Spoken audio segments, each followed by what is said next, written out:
Bienvenidos todos a este video del equipo 1. El tema a continuación es la valoración de la prueba en materia civil con los subtemas, los contextos, contexto de hechos, contextos reglados, los contextos generales y los elementos de justificabilidad. La valoración de la prueba en materia civil, los contextos.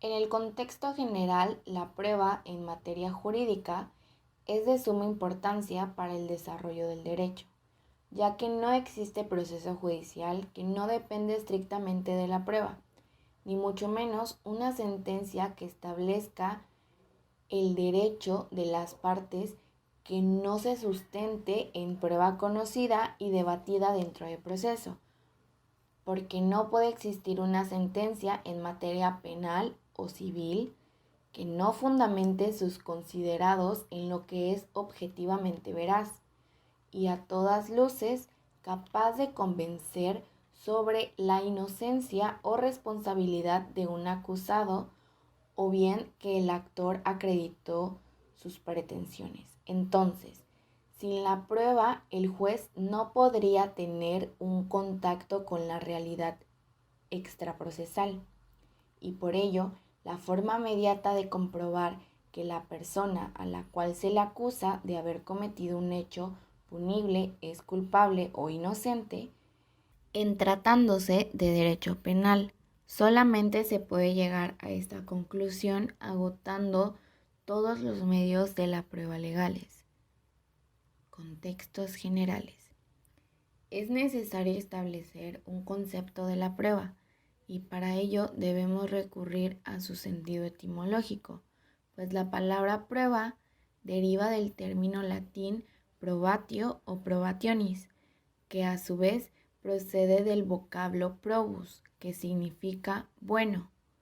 Por tanto, lo que resulta probado es bueno y se ajusta a la realidad, de lo que se infiere que probar consiste en verificar o demostrar la autenticidad de una cosa. Objetivo. Se considera prueba al medio que sirve para llevar al juez al conocimiento de los hechos, definiéndose la prueba como el instrumento o medio que se utiliza para lograr la certeza judicial. Luego entonces la prueba abarcaría todas las actividades relativas a la búsqueda y obtención de la fuente de la prueba, así como la práctica de los diferentes medios de prueba a través de los cuales las fuentes de las mismas se introducen en el proceso. Subjetivo. Este caso se equipara la prueba al resultado que se obtiene de la misma. Dicho de otro modo, el convencimiento o grabado de convicción que se produce en la mente del juez. La prueba es el hecho mismo de la convicción judicial o del resultado de la actividad probatoria. Existen diversas clasificaciones de instrumentos probatorios, pero solamente haremos referencia a las que se consideran con más trascendencia, entre las que se destaca aquella en la que se dividen los medios de prueba en directos e indirectos. En los directos se produce la percepción directa del juzgador de los hechos que se pretende demostrar, como ocurre en la relación con la llamada inspección judicial. Y en los indirectos existe la reproducción de hechos anteriores a cargo de terceros, como la declaración de testigos y dictámenes judiciales. Una segunda clasificación se refiere a aquellos medios de prueba que se establecen con anterioridad al proceso, que son las llamadas pruebas preconstituidas y aquellas otras que deben desarrollarse dentro del mismo proceso, que son las pruebas por constituir. Normalmente, las preconstituidas constan en documentos redactados previamente al proceso, pero que se presentan en el mismo. Si bien pueden presentarse con anterioridad, como ocurre cuando se encuentran enfermos de gravedad, y entonces se le denominan pruebas adelantadas. Finalmente, debemos hacer algunas reflexiones previas sobre la apreciación de las pruebas por parte del juzgador. Este es el aspecto más delicado y con el cual culmina el procedimiento probatorio, ya que implica el análisis del tribunal sobre los medios de convicción que las partes y en ocasiones el mismo juez ha tramitado para demostrar la existencia y la veracidad de los hechos controvertidos. Elementos. Las personas se valen de sus percepciones para acceder a los acontecimientos que las rodean. Consideramos que los hechos constituyen eventos que acaecen en la realidad, que pueden ser captados por medio del conocimiento sensible. Los hechos externos y los internos, los que únicamente pueden constatarse a través de factores perceptibles. Los primeros se presentan por intermedio de eventos producidos en el mundo real, como por ejemplo los rastros dejados por una inundación. Algo similar pasa con los hechos internos, ya que estimamos que el conocimiento de estos se puede obtener a través de antecedentes formales. Como sostuvo Betam, los hechos psicológicos que se hallan ocultos en el interior del hombre únicamente pueden probarse por hechos físicos. Un ejemplo lo podemos encontrar en el artículo 1564 INS tercero CC, que establece una regla de hermenéutica de los contratos conforme a la cual la intención de las partes puede determinarse por virtud de la implicación práctica de las cláusulas que hayan hecho los contratantes. Lo mismo pasa con los sucesos presentes y pasados, que requieren de antecedentes empíricos para tomar contacto con ellos. Los hechos del presente se conocen por la propia experiencia del sujeto, cognoscente, quien se enfrenta con ellos y los aprende en forma inmediata, como ocurre con el contacto directo con las huellas que va dejando una inundación en curso. El conocimiento de los acontecimientos pretéritos, al no poder ser alcanzado por la experiencia sensible actual, requiere de signos de lo pasado, que han quedado en el presente y que permite el acceso a ellos. Un ejemplo lo hallamos en los acuerdos adoptados tiempo atrás por las partes y que actualmente pueden constatarse en las cláusulas consignadas en una escritura pública.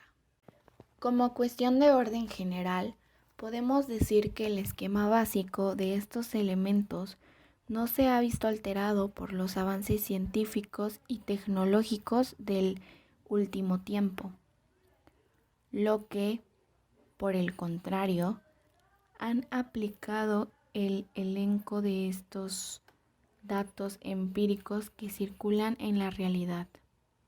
Así lo vemos con el llamado documento electrónico, que no es más que un elemento del mundo sensible que registra hechos, caracterizado no por estar ausente de este mundo, sino por estar incorporado a él a través de una serie de impulsos eléctricos y de otra índole que permite almacenar y transmitir información sobre un sinnúmero de sucesos. Ahora Si bien es cierto que la información de los documentos electrónicos es más difícil de percibir en la humanidad, pues requiere de la ayuda de aparatos y programas computacionales idóneos para la lectura de los datos. No por ello pierden su condición de materiales existentes en la realidad de las cosas que se encuentran al alcance de los sentidos de las personas. Mas, sin embargo, como bien se mencionaba, la prueba puede concebirse desde algunos diversos. Puede considerarse como una actividad lógica y material orientada en el mismo sentido de la realidad que se trata de averiguar. Esto es, como operación y esfuerzo amparados en una verdad. Es la prueba fin, pero también puede valorarse como el conjunto particular de recursos que pueden utilizarse para obtener aquella demostración. Es la prueba medio. Aquí interesa la prueba como medio. En referencia a los documentos, podemos clasificar como públicos y privados. Los primeros refiere el artículo 1216, concibiéndoles como los autorizados por un notario o empleado público competente, con las solemnidades requeridas por la ley. En esta puede distinguirse dos tipos de documentos que son medio de prueba idóneo: las escrituras públicas y las actas. Las primeras son la forma en que se consigan los negocios jurídicos, teniendo tal carácter así la matriz como las copias de la misma. Las actas son documentos en que se autentican hechos y circunstancias que el notario presencia o que él consta directamente. Junto a estos dos tipos hay que mencionar los testimonios notariales, comprensivos de una variedad de gamas de autorizaciones respecto o en relación con copias de documentos, que no sean matrices autorizadas por el notario o sus antecesores. El documento público, así concebido, tiene relieve por su valor como medio de prueba. Según el artículo 1218 CC, los documentos públicos hacen prueba, aun contra tercero, el hecho que motiva su otorgamiento y de la fecha de este. Y añade su segundo párrafo que también harán prueba contra los contratantes y sus causa habitantes, en cuanto a las declaraciones que en ellos hubiesen hecho los primeros. Respecto a los documentos privados, se llaman así a los formados por los particulares, caracterizándose porque no intervienen en su redacción sino los propios interesados. Su importancia es enorme, pues sin prejuicio de las difusiones del documento público, el privado es frecuentemente usado por los particulares. Y esto sería todo por nosotros el día de hoy. Esperamos que este video haya sido de su agrado y hayan podido entender un poco más acerca del tema de la valoración de la prueba en materia civil. Les agradece el equipo 1 y esperamos que tenga un buen día. A continuación, las conclusiones que dará mi compañero Ariel al respecto. Gracias.